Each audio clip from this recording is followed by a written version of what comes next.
Hello, and a big warm welcome to this evening's webinar hosted by Scotland: The Big Picture. My name is Peter Cairns. I'm the charity's Executive Director, and I'm delighted to be here this evening in conversation with Hugh Webster, the author of our new report called Hearts and Minds. Now, this evening's event is part of our Building Bridges project, which seeks to bring together different interest groups, social and cultural interest groups, with varied perspectives on land use and rewilding, and seeks to find solutions to the shared challenges that we all face around climate breakdown and global nature loss. So before we get started, I just want to mention questions, if you have any, and we hope that you do. We'll do our best to answer as many as we can at the end. Pop them in the Q&A box rather than the chat room, because I'm told that the chat room will be disabled throughout. So, Hugh Webster, he is a behavioural ecologist with over a decade's experience with large predators in southern Africa, something that inspired him to have an interest in rewilding, although in Hugh's words, he's keen to emphasise that in his opinion, rewilding is about much more than just big predators. These days, he focuses on environmental education and science communication, both here in Scotland and in Africa, with a growing interest in the social and cultural dynamics surrounding human-wildlife conflict. So with no further ado, Hugh Webster, are you there? Hello, Pete. I am here. I'm hoping that my video feed will come on live in just a moment, but I can hear you loud and clear. Okay, well, that's a relief, because it'd be a long hour if I was sat here chatting to myself. So I thought that to set the scene for tonight's discussion, I'd relay an email correspondence I had with a colleague of mine. We'll call her Isla, not a real name. And she received a visit actually from her neighbour, who we will call Bill, again, not his real name. Now, Isla had noticed Bill popping up on a rewilding Facebook forum, and getting a little bit frustrated at some of the rather unpleasant comments that he was getting from some of the forums, sort of rewilding hardliners, if you like. Now, Isla describes Bill as rewilding curious, environmentally conscious, with a leaning towards farming and hunting loyalties. So Bill pops round to Isla's house to pick up some hedging plants, as it turns out, and mentions that he's been meaning to pop up for a chat since he found out that Isla was involved in this rewilding stuff. So it's a very interesting conversation. And what Isla told me was that she felt Bill was trying to get two things from their conversation. The first was, were the rewilders that Isla worked with reasonable and sensible people that knew a little bit about the countryside? And then secondly, and perhaps more importantly, is it true that rewilders seek to drive farmers off the land? Well, I can speak to Bill, hopefully, and assure him that we do our very best at Scotland Big Picture to be both sensible and reasonable, and that it's never been part of our agenda to drive farmers off the land. So I hope that assures Bill. But I think it is true to say that from our work, we know that there are lots and lots of Bills out there, not necessarily anti-rewilding, but maybe made wary by what they hear about rewilding, perhaps within their peer groups, and what they experience at the extremes of the debate. So Hugh, I wonder whether the Hearts and Minds report is both about and aimed at the many, many Hughs of this world. The Bills of this world. Sorry, the Bills of this world. Yeah, absolutely. And I sometimes think that no one is really sure what we or they indeed mean by that word that we'll discuss tonight a lot, I'm sure, rewilding. And yet some people are sure that even though they're not sure what it means, they're sure that they like it. And then some people don't really know what it means, but they're sure they don't like it. And so it's encouraging really to hear about people like Bill who maybe aren't sure what rewilding means, but would like to learn more about it. And certainly when we wrote this report, reaching out to people like Bill was a large part of what we were hoping to achieve. Talking to the rewilding skeptics out there is also an important goal with this report, I think. and also talking to the pro-rewilding advocates and encouraging them to maybe broaden their horizons and increase their awareness of some of the sort of cultural, psychological and social barriers to rewilding, so that they can maybe advance the case for rewilding with greater sensitivity to those issues that we try and outline in the report. And we know that there are a lot of issues out there, and the report starts by looking at farming. It's the dominant land use in Scotland. I think it covers something like 80% of the land surface of Scotland, so it made sense to start there. And we have to be aware that there is this long history of agri-environment schemes in the UK and in Scotland with sort of mixed history of success, and farmers are naturally skeptical about some of these sort of environmental movements as a result of the mixed history of some of these schemes in the past. I was reading a passage in James Rebanks's book English Pastoral the other day, actually, and came across a quote in there where he's talking about his dad, who he makes clear is no sort of wishy-washy environmentalist, but definitely has a horror of how modern farming is developing into the sort of industrial factory farming type that we would recognize today. And he talks about their perception as a family that environmentalists were all bonkers because they were sort of doomsday apocalypse stuff on TV, and the dad says them swear word want to turn us all into butterfly farmers. And I think there is this sort of suspicion in the farming community that sometimes rewilders don't get it. And you get these, it becomes, again, what James Rebanks describes as a dialogue of the deaf. And it's divided between people who act as if cheap food is the only thing that matters versus people who act as if food doesn't matter at all. And it's really important that we try and find that balance in between and show that it is possible to have both nature and farming, and that the two can coexist. Indeed, they need to, absolutely. So yeah, it's interesting. I was kind of promoting this webinar on Twitter a few days ago, and I made the sort of superficial points that rewilding is 10% ecology and 90% psychology. It's fair to say I got a bit of pushback on the figures themselves, but the point I was trying to make is that these days, the practical side of rewilding, the habitat restoration, the species reintroduction, whatever, in many ways is the easy bit. The greater challenge is with people's perceptions and perspectives, their hearts and minds. It's literally in that space, isn't it? Yeah, I saw that tweet, and I'm not surprised you had some pushback on stats. It's always dangerous to quote stats on Twitter. But I agree with the sentiment 100%. There's another statistic for you. Yeah, and actually when I thought about that example, I was immediately thought about the beavers, and obviously beavers have been a big story and a rewilding story in Scotland in recent years. And with something like that, or pick another reintroduction, whichever one you want to think about, the groundwork is the 90% of it, all of that work that has to go in ahead of time, or it should be at least.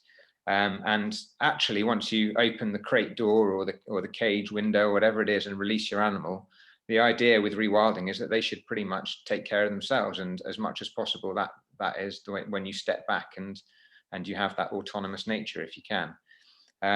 So as rewilders, we don't want to get involved too much after that point, with a caveat about recognizing that management is occasionally going to be necessary. But the hard work for rewilders is the work that you do beforehand. And a lot of that work is not ecological work, it is community work, and it's educational work, and it's also discovery, a voyage of discovery. We've got to find out where there are genuine issues and be sympathetic to those and bring the community with us, but also recognize where there are real problems. And sometimes they're not barriers that we're going to be able to dismantle, they're barriers that we're going to have to find ways around. So it's recognizing that complexity from the start that's a big part of that. And how do we do that? The question of how do we change people's minds? And I don't pretend to have all the answers in this report, but I think if we can start off by identifying some of the key barriers and raise awareness about those, then we can have more informed conversations to start with, start showing a bit more empathy for where some of those reservations lie. I know you and I have talked in the past about the sort of risks of meetings where everybody shows up in embroidered fleeces, and then you immediately retreat to your silos and defending the interests of your, and sometimes these things are better dealt with in conversations face to face in the pub or on a walk or whatever it might be. But yeah, it's finding ways to do that hard graft before you can ever think about the sort of relatively simple business of releasing animals, if that's the type of rewilding you're talking about, or habitat restoration, or just changing the way that landscape is managed. Before you ever get to that point, you need to make sure that people want to do that as just the same as you want to. And I would probably add at this point that sometimes it might not, you or I or another rewilding advocate might not be the best person to do that. And I think one of the things we'd really try and highlight in this report, that the best messengers for this to be pro rewilding, if you like, is going to be in-group members. So finding people like Bill. If Bill's curious about rewilding, we can be the people that can teach him or tell him more about what we understand of rewilding and what we think the potential is. And then Bill can go out into his community or down to his local pub and tell some of his friends who are farmers, and they're much more likely to listen to Bill than you or me most of the time. Yeah. So that is sort of a key message, I think, is to find the right people to spread the word. Unfortunately, Bill's not his real name, because if I mention his real name, he might be listening tonight and he might be prepared to step forward. So we're on a major Bill recruitment drive. Let's just go back to the word rewilding, and yeah, again, you and I have had this conversation quite a number of times.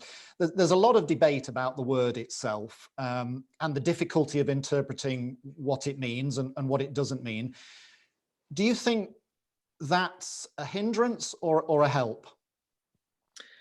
Yeah, I mean, it's the perennial question, isn't it? And it is a vexed word. I think when it was first invented as a sort of idea 30 odd years ago, the people who came up with the idea of rewilding were pretty clear about what they meant by it, and they had their 3 C's: the cores, corridors, and carnivores.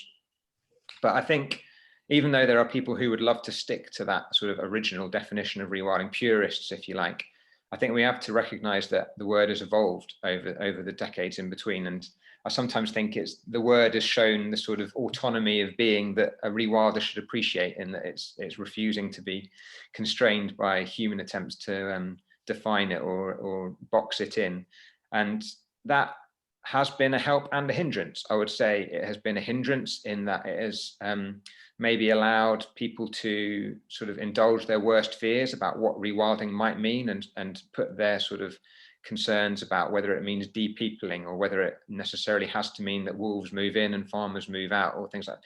So because of that lack of clarity, sometimes people imagine the worst, but also the fact that it is quite a plastic term, and people have their own sort of interpretations of what they think it means and how it will be brought about. It means that it recruits more people and engages more interest, and everyone sort of has their own idea of what they imagine rewilding might look like, and that is a positive as well as a negative. I think there are definitely times when it's probably useful to identify the spectrum of outcomes that that might look like rewilding.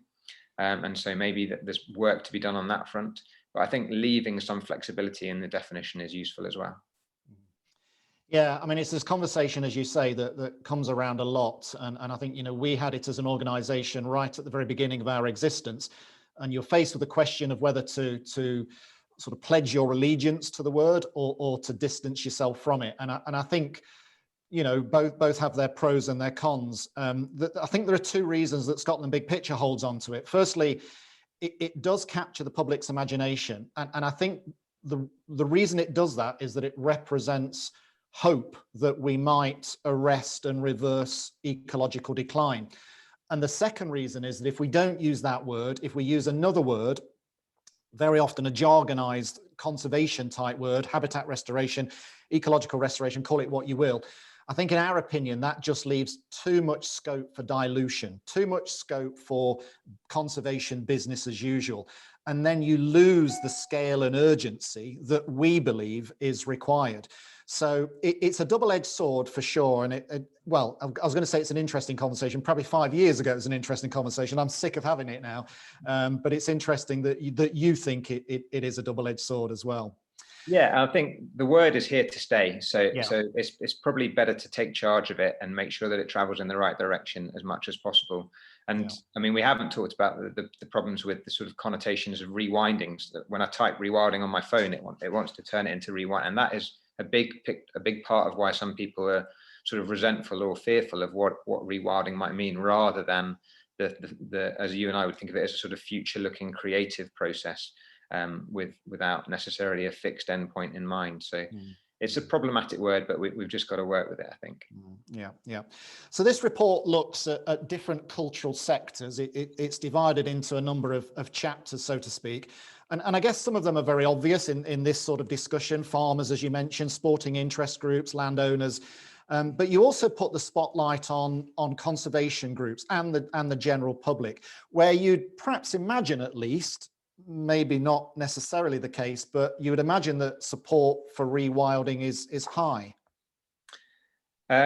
Yes, I probably deal with those two groups separately. I would say there is support within both of those groups, but maybe if we thought about the general public first, I think there is an issue in that sometimes the support for rewilding exists in the abstract and when it's at a distance, but we also have this phenomenon where we're actually incredibly zoophobic, if you like, and you see all of the reports of people reporting fears about their small dog being snatched by a red kite, or their dog being scared by a wild boar, or even an overly large spider in their house. So there's a sort of weird contradiction in Britain in that we pride ourselves in being nature lovers, and we're obsessed with nature documentaries, and we've got huge membership of these wildlife organizations.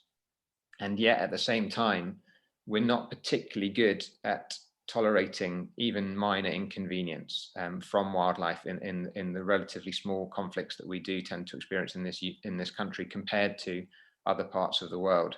And that's not surprising in some ways. There's sort of studies out there that show that people's affinity for wild animals can sometimes be dimmed, if you like, by actually the reality of encountering it in the flesh, and people become less enthusiastic about things like wolves when it's not just an idea, and they start experiencing some of the realities. And the realities are, and as rewilders, I think we have to be very clear about this, there are costs to coexistence. And it would be dishonest and reckless to pretend otherwise.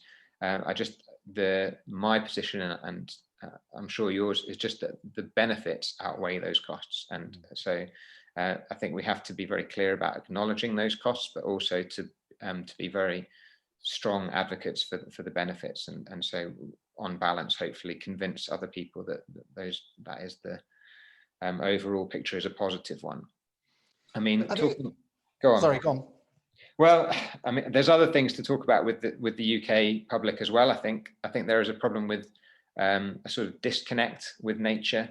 That is a growing disconnect, particularly not through any fault of the people themselves necessarily, but just the opportunities to experience wildlife. And then sometimes there can be a tendency to simplify quite complicated debates, and that can actually put people off rewilding. If you go on these sort of internet forums, and there are people suggesting that every complex problem can be solved by reintroducing wolves, or that we will definitely see X or Y happen if we just do this or that.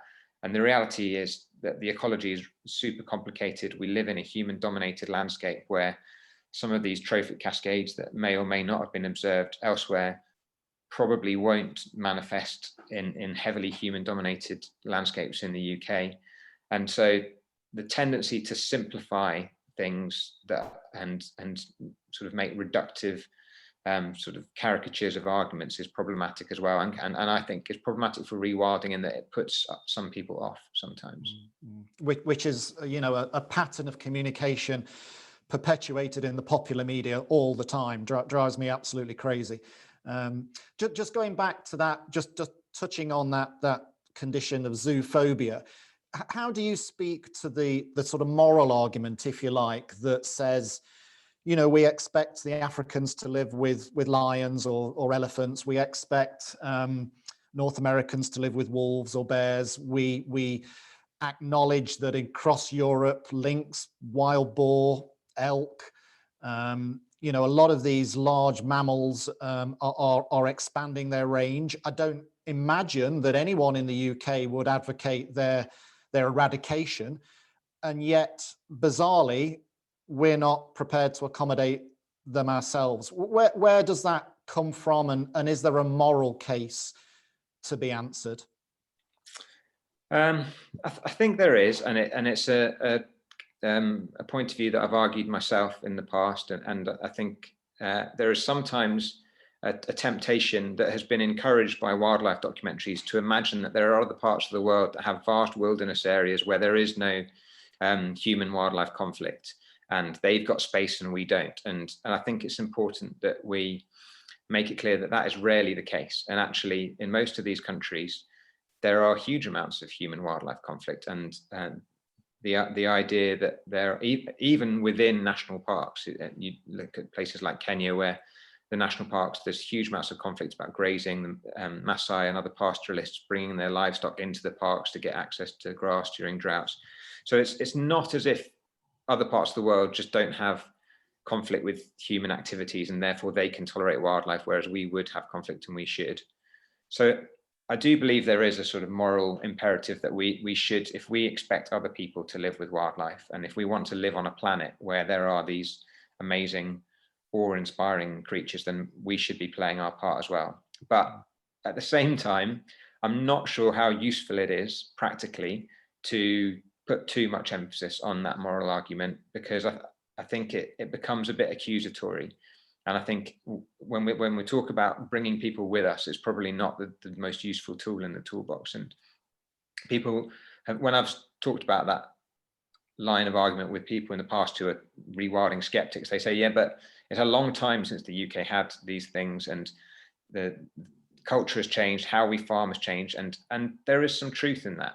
And so we have to acknowledge that. And so those communities that do have that conflict still in the world today, a lot of those communities, there's a sort of continuous line of conflict, if you like. And because it's been a continuous line, that there are coping mechanisms, and we don't have those coping mechanisms so much in the UK anymore. We would have to relearn them, and that is not straightforward. So I think it's probably important to look more at, to recognise the unique UK context in that respect a bit more, and to make that moral case, but maybe not to make too much play out of it. Not to rely on it. No, fair play. I mean, just very quickly, are there any coexistence models that spring to mind that are either inherent within a particular country or culture, or have been created through a management plan? Is there anything that you would point to and say, yeah, they've got it right there? Or is it just that, you know, conflict is such a thing that it waxes and wanes? It's hard to point to any sort of idealized case, community or region where human wildlife conflict has been resolved, if you like. There are interesting cases. The one where there's probably the most useful parallels to the UK, I think, or some of the ones with the more useful parallels to the UK, is the idea of range riding in the States, which I think is a really interesting movement. And these guys, ranchers there, that have just said, look, we accept that there is going to be a degree of conflict, and we can either live in chronic conflict and constantly persecute these animals, or we can find a way to manage our livestock a bit differently. And this group of range riders have reinvented that tradition of moving with their wildlife and herding them and rounding them up in the evenings, and they're prepared to do that and to sell their beef at a premium because of the costs of doing that, because they think it's the right thing to do. And if we were ever to reintroduce a large coursing predator like wolves back into the UK, we would have to have some sort of profound shift in how we do look after our livestock, and something like that would be necessary. I think that's a long way off. Yeah, I can feel us veering towards wolves, and it's something that instinctively I try and avoid. But nevertheless, I think it's relevant to this conversation. And one recurring theme that I experience when I talk to people about rewilding is this automatic association with species reintroductions. What's your take on how much this element of rewilding, and it is only one element, influences people's perspectives? Yeah, I think there's no question that the whole question of reintroductions has dominated people's perception of rewilding, and for many people, the two words are synonymous. And that has definitely added to some of those barriers that we talk about in the reports. And I think also further hindered by the experience of some of the reintroductions that we have already had here in the UK. The two that spring to mind are the white-tailed eagle reintroduction. I think there has been a problem that has developed there because communities were told ahead of the reintroduction of those eagles that there was never going to be any conflict or any significant conflict with lambs, because that was the case with white-tailed eagles in their distribution around the rest of Europe. And that is true elsewhere in Europe. Unfortunately, it has not proven to be the case here in Scotland. And there is a degree of conflict that obviously it is hotly debated how much conflict there is. But I think everyone now recognizes that there is some level of conflict here that wasn't expected. And so when people say, oh, we can reintroduce lynx or we can reintroduce wolves, and particularly talk about lynx, if you like, and how little conflict it causes in other countries, I think there is a bit of pushback from farmers who say, well, that's what you told us about white-tailed eagles, and now we're seeing lambs disappearing from our fields or what have you. So I think that has bred a bit of skepticism. And not only that, there is the fact, I think, how we have dealt with that conflict has not necessarily encouraged enthusiasm for rewilding. So I think farmers have not always felt like they were really being listened to properly. It took a long time before people took their complaints seriously about the eagles. And similarly with beavers, I think some farmers felt like their complaints weren't properly being listened to. And I think if we want to have more reintroductions in this country, probably the most useful thing we can do in the short term is to try and manage the reintroductions we've already have a bit more flexibly, and to really listen to those concerns and to be responsive to them, and not too dogmatic about sort of whether they are holy cows, if you like. And certainly, if I go back to my experience in Southern Africa, where they've got this entire intact guild of large predators, when there are individual problem animals, those individual problem animals are dealt with. So I think we have to be realistic about doing that and finding ways to do that and being prepared to do that and grasping that nettle. And for some members of the public, it's unacceptable to ever talk about doing that. But the risk when you take that route of saying that you can't ever control these things is that you alienate those people who live with them. And if you show that you're willing to be reasonable and say there is a problem here that cannot be resolved by other means, and that lethal control or translocation preferably is something that is willing to be explored, then you're more likely to make those people think, okay, well, they dealt reasonably with the eagles, they dealt reasonably with the beavers, maybe they will deal reasonably with the lynx if we ever have problems with them. So I guess that's what I would say on that. On the theme of just going back to wolves, it's a constant frustration of mine that rewilding is often stripped back to a very basic choice between nature and people. It's wolves versus farmers, it's trees versus moorland, simplistic, divisive choices. But in reality, I think we both agree rewilding is a multi-generational, multifaceted, multi-layered, and very nuanced discussion, not only around the physical change to the land and the sea, but also our very relationship with nature. How much of that complexity, the fact that it is a complex phenomenon, how much does that add to the difficulty of moving rewilding forward? And I guess the sort of the subtext to that really is, especially with the popular media that we have in this country, and its penchant for conflict and sensationalism.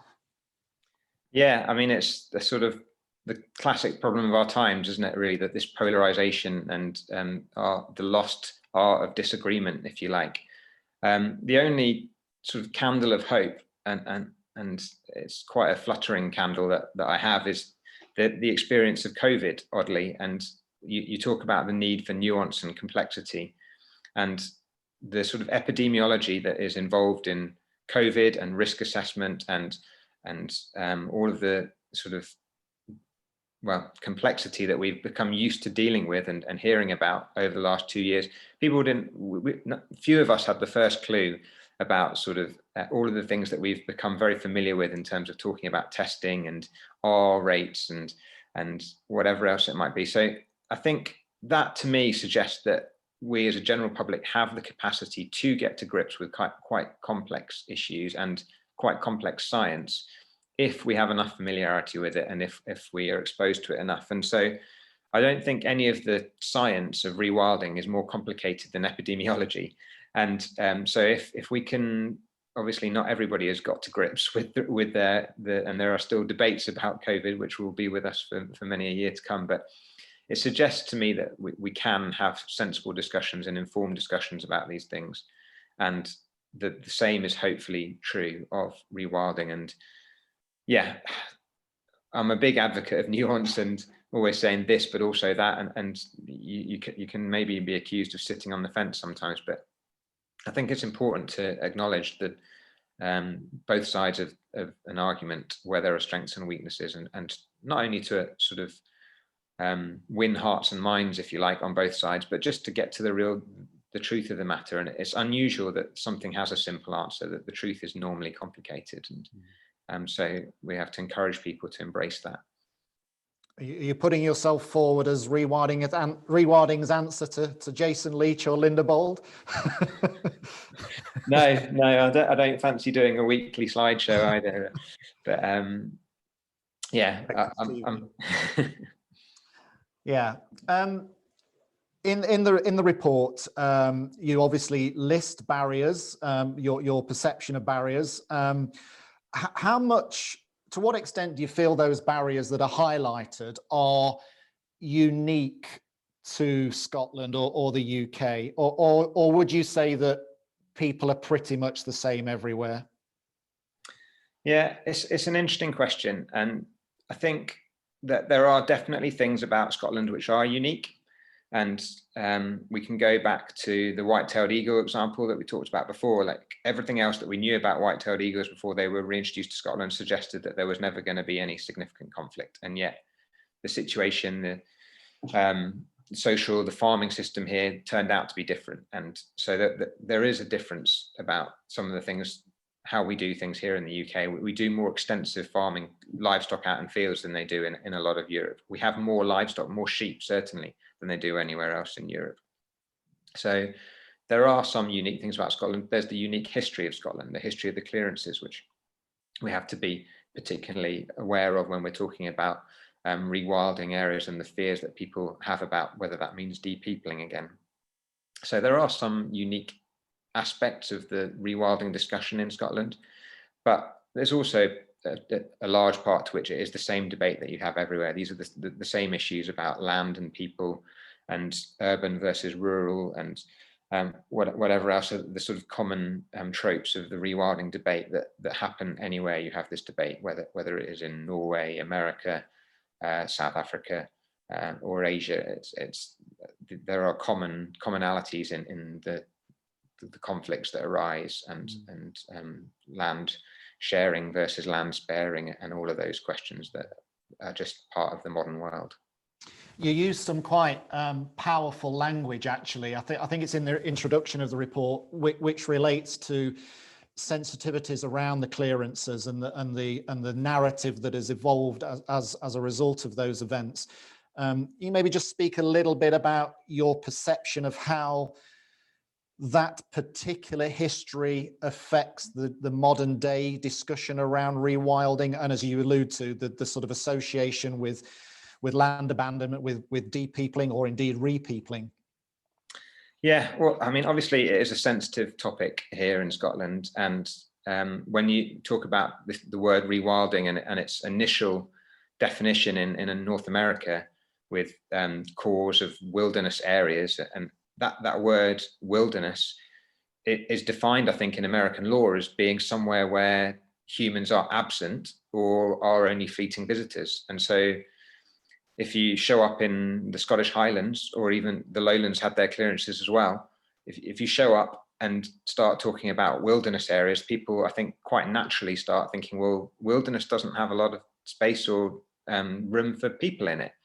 And it's a big issue that we've had to grapple with when talking about rewilding here in Scotland. And I think it has been a developing narrative, and it's an example of how that word rewilding has come to mean a different thing here than perhaps it did historically in North America, and maybe still does in other places. And I don't think that many people, there are some, but I don't think many people would argue that rewilding means a focus on establishing or recreating wilderness areas here in Scotland anymore. I think the focus is much more on wildness as a concept, and that wildness idea can apply across a range of scales. And so you can have wildness in your back garden, you can have wildness in a city centre, and you can have wildness at a landscape scale in Glenafric or Glenfeshie or whatever. So it's a much more flexible term. It's much more achievable, and it's much more accessible for most people than a sort of humanless wilderness.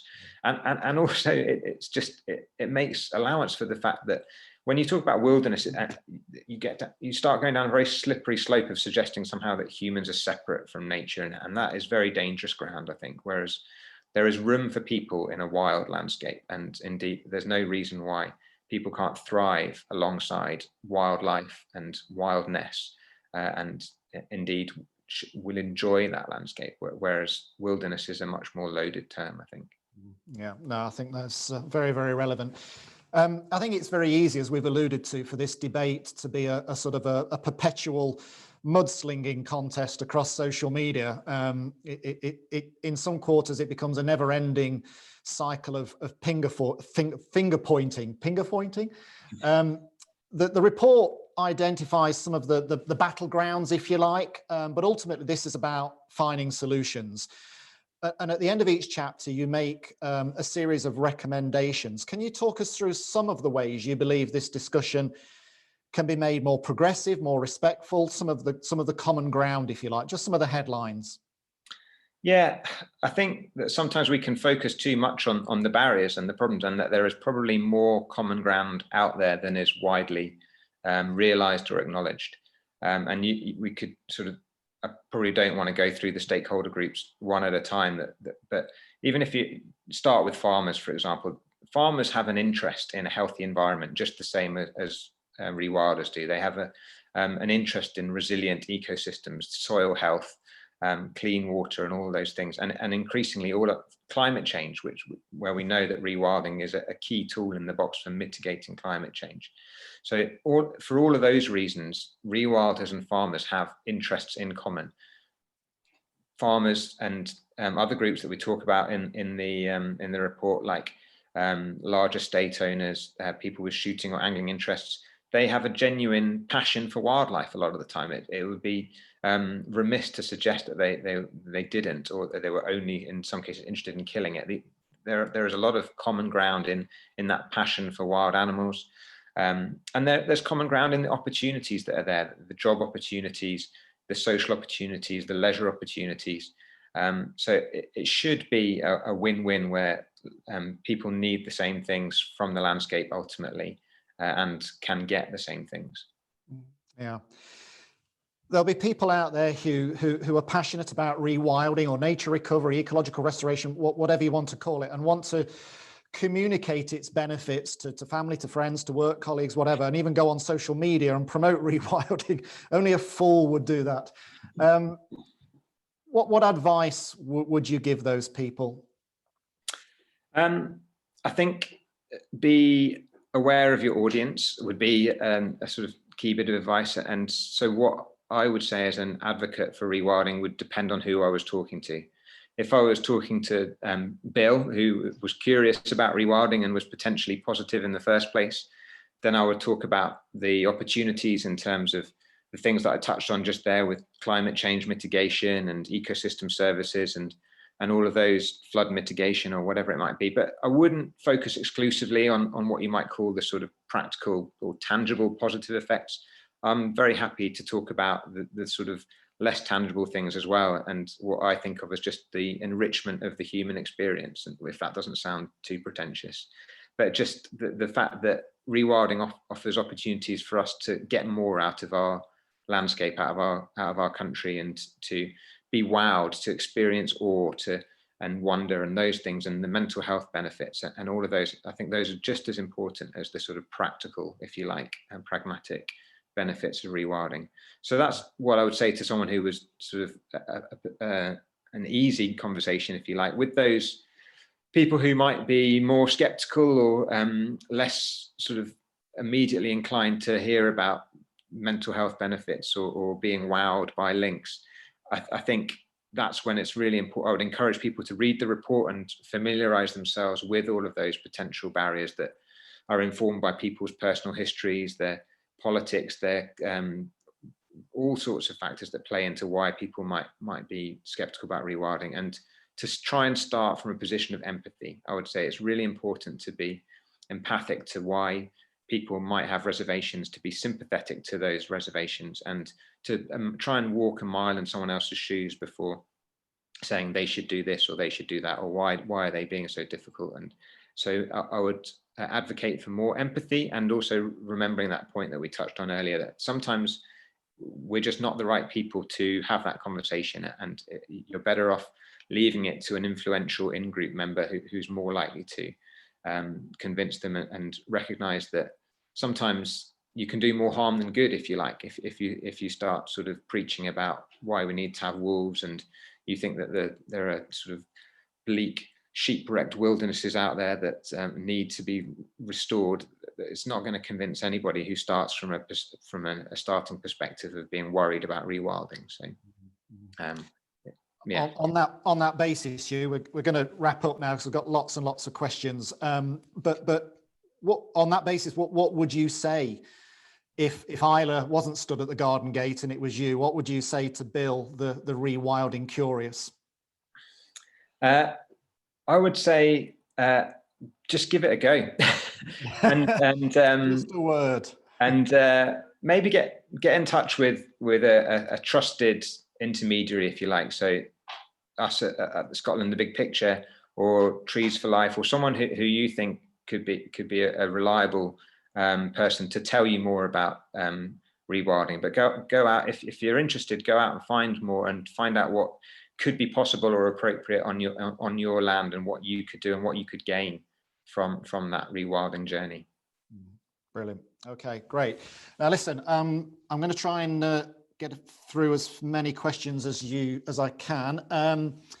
This is an interesting one because I think it speaks to a lot of what you've said already this evening. Hugh, you mentioned bringing people along. This sounds like the rewilders know what to do and others need to be won round. Would it be better to treat others as potential partners who could bring something to the table which enriches rewilding? So I think that really cuts to the core of the sensitivities around who's saying what, why, when, and to whom. Yeah. Well, and I'm fully happy to take that point and acknowledge that there are all sorts of knowledge bases and experiences out there that need to be shared. And so yes, absolutely, it should be a two-way street. And I hope I haven't given the impression, and I apologize if I have, that it is a one-way process. Obviously, I do believe that rewilding has things to offer, and that is a conversation that can mean that the information travels in one way, if you like. But I think rewilders have to be open-minded about learning things in the other direction as well. So I take that point fully on board. Okay, this one from Robin. What are the benefits of rewilding exactly? It's important to know. Brackets, I mean this positively. It cannot, but however, it cannot just be a feel-good thing. So yeah, how would you summarize the benefits of rewilding, either at a practical and or an emotional level? Yeah, I mean, it is a lot, that there's a lot to talk about there, isn't there? So if I was just to list them, you can talk about ecosystem resilience is a key thing of rewilding, and speaking to recovering biodiversity, mitigating climate change that we talked about before, and how resilient ecosystems are more stable and more likely to hold on to that carbon that you're trying to lock up than a plantation or a managed landscape, if you like. The flood mitigation in terms of keeping water on the land and trees helping water percolate into the soil, beaver dams slowing the flow, improving water quality, improving air quality. I mean, there are all those. I think whoever it was that asked that question was keen that I avoided talking too much about the feel-good factor. I think I'm going to speak up in defense of the feel-good factor and say, although it might appear to be a wishy-washy thing, it's dangerous to underplay the importance of things like mental health and the sort of spiritual gains that are to be had from an inspiring landscape and from a richer landscape. I mean, I often think about the analogy with food, and it's perfectly possible probably to live off pills that give you all the vitamins you need, and to get your carbs from bread and your protein from X or Y, and you could have a very basic diet that supplied you with everything you need. And it's probably true that we could have a landscape that supplied everything that we needed to stay alive, that was very simple, but it would be a very poor life without richness in our diet, and it would be a very poor life without richness in our landscape. And that's what I think rewilding, a large part of it is richness and resilience, as much as those practical things like dealing with the big challenges of climate change and biodiversity loss that we face. A friend of mine draws an analogy between living in a house with leaky windows and tiles missing off the roof and creaky doors and, you know, a dodgy sewer system and all the rest of it, with a house that doesn't have any of those things. And that's kind of what we're talking about here, isn't it? As much as anything, who wouldn't choose to live in a nature-rich landscape for all the reasons that you allude to? Simon asks a really interesting question, which I think is really relevant here. He says, I'm working on some collaborative work at the moment that talks of some key skills as mediating, influencing, and engaging community. If we are to make progress, and by we, I'm thinking he's meaning sort of the conservation community generally, we need to be much more skilled in these areas. I agree with that completely. Yeah, and we didn't, I meant to touch on it earlier actually when you talked about some of the stakeholder groups that we talk about in the report, that maybe there are some barriers to rewilding, and conservation groups is one of those actually, and that the issues with traditional conservation and the sort of willingness to give up control sometimes, and the risks of what happens when you allow autonomy to nature, and embracing those risks and those sort of unpredictable consequences that there are sometimes. I think there is a need for traditional conservation to be a bit more ambitious in this country sometimes. Yeah. I mean, I'm asking you to answer these questions. Actually, they're more of a discussion on the feed. So thanks to everyone who's responding to people who are asking questions. So Hugh, you're just part of that process. Dr. Rob, and again, this is relevant, I think, not specifically to this conversation, but to rewilding more generally. Rewilding also brings significant economic benefits to remote or rural areas through ecotourism, wildlife tourism, nature tourism. I hear that a lot. I think you probably do as well. And I think there are opportunities within nature-based tourism, but it's often held up as some sort of silver bullet. Not everybody wants to be in tourism, not everybody can be in tourism, and not everybody likes tourism. What would you say to Dr. Rob? I mean, yeah, I agree with you 100%, and that there is that tendency sometimes to lean very heavily on tourism as the way that we make rewilding pay. And the reality is, as you say, not everybody wants to be involved in tourism. Tourism brings a whole load of other problems with it as well. And so whilst I think tourism is certainly part of the answer and one of the ways that rewilding can create jobs, it can't be the only or even necessarily the main way that rewilding pays for itself and is profitable, because of those various issues with the fact that not everywhere will attract tourists, not every farmer or landowner wants to attract tourists, And when you have too many tourists, you can end up creating problems for the wildlife and habitats that you're trying to protect in the first place. Yeah, quite a lot of chat about beavers and the management thereof. This is an interesting one, which I think again is, I don't know this person because it's an anonymous question, but they say, I agree regarding white-tailed eagles. I've talked to crofters on the West Coast recently who have lost multiple lambs. That experience, along with being largely cold-shouldered by, I won't mention the names, but 2 major conservation groups, have soured the entirety of the concepts of rewilding and preservation for them, which touches on quite a bit of what you were saying earlier.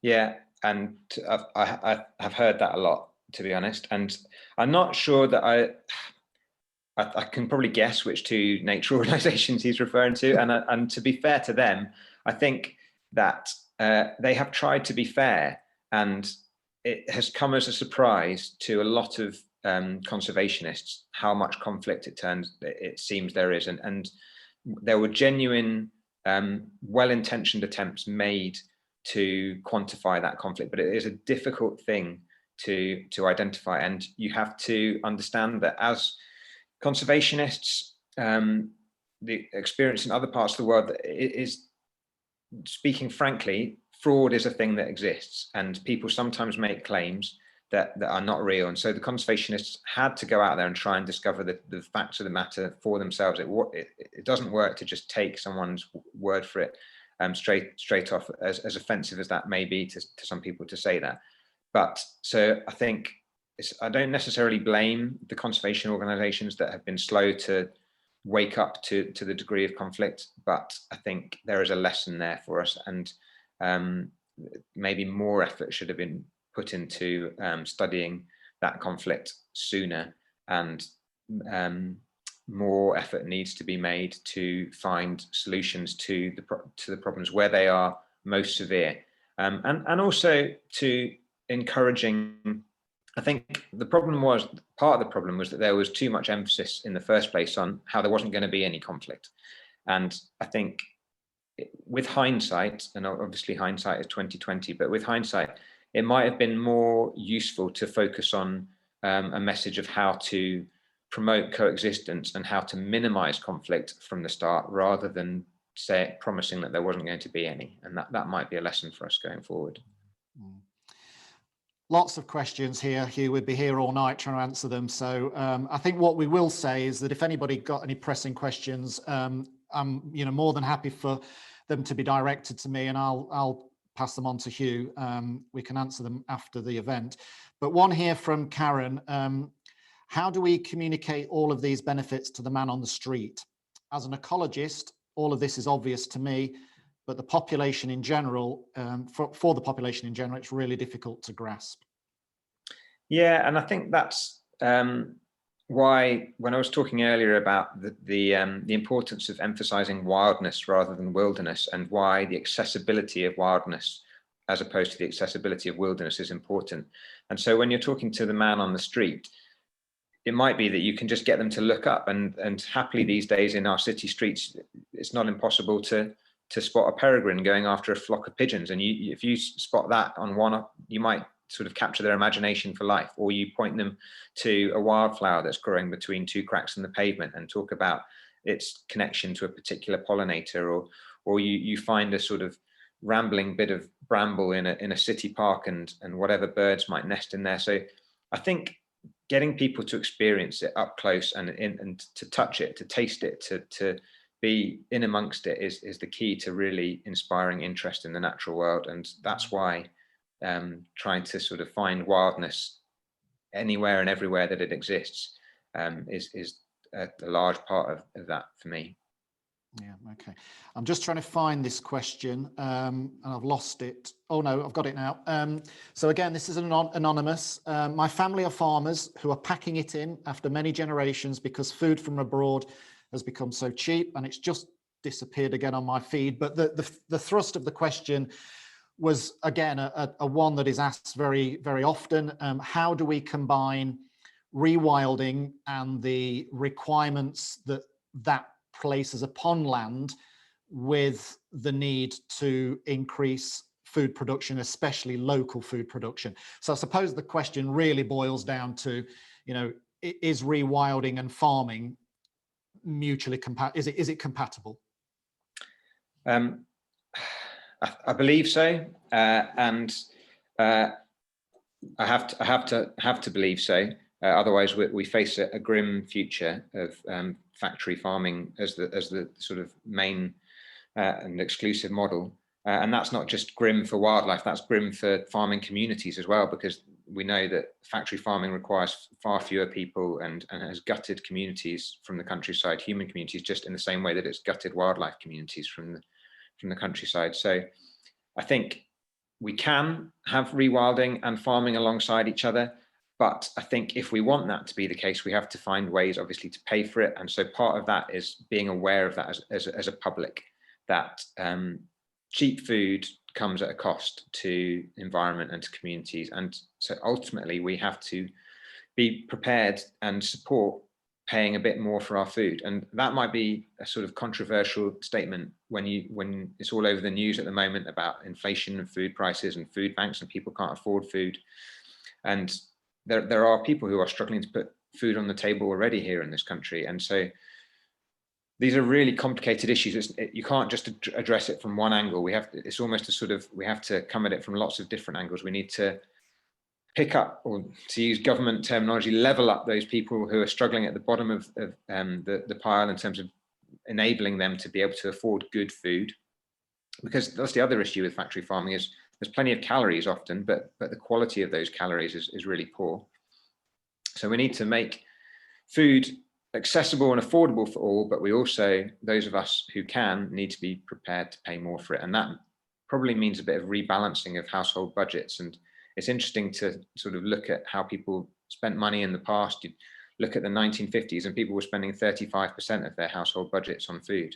And you compare that to today, when people are, the average is, I think, something like 17%. And we're spending a lot more on leisure and travel, and housing is a big one. So weirdly, like, if we could sort out the housing crisis, it might allow us to pay more for food, which would sort out our environmental crises. So these are all really complicated things, but I think that the key thing is to be aware that producing food in an environmentally friendly way costs money, and if we want the farmer to do that, we have to find ways to pay him one way or another, or her. Okay, well, there's many more questions that we can answer. As I say, if anybody has a question that is particularly pressing, by all means, fire it through to me by email, and I'll pass it on to Hugh. So apologies we couldn't get around to any more. We're going to wrap up, Hugh. So I'm going to thank you very much indeed for giving up your time this evening. I'm also going to thank you for having the bravery for taking on this report. I think it's fair to say it's a conversation that not many people are willing to have. So I applaud you for doing so. I think you've done a brilliant job with the report, and thanks very much indeed for your time this evening. Well, thank you very much for the opportunity to write the report. I hope lots of people read it, and thank you for the opportunity to talk to people tonight. No problem. Okay, so just to wrap up, a little bit of good and bad news. The good news is that the report can be downloaded as a PDF from our website. It can also be purchased as a hard copy for the princely sum of £3.50. The bad news is that because of COVID, and I know everybody uses that excuse, but it's genuine in our case, it's not yet available. There's a little bit of a delay at the designer, but it will be shortly, and we'll drop everyone a line, hopefully within days, a week tops, to alert them when it is. So apologies for that. The other thing I'd like to just signpost is our upcoming Riverwoods screening tour. Now, this is a feature-length documentary that we've spent the last 2-3 years making, and it tells a compelling story of the relationship between a fish and the forest. And I hope that intrigues you enough to want to come along to one of the 12 venues across Scotland when the tour starts in March. So you can look for Riverwoods on our website, or if you're part of our big picture community, then you'll get notification of that.